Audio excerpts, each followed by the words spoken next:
Right click in the hierarchy, go to 2G objects and create a sprite, then set the sprite equal to your player sprite. Next add a rigid body 2D component, and then set the gravity scale to 0.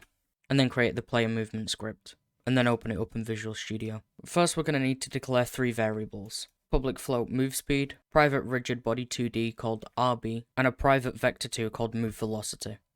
In our start method, we're going to set RB equal to get component rigid body 2D.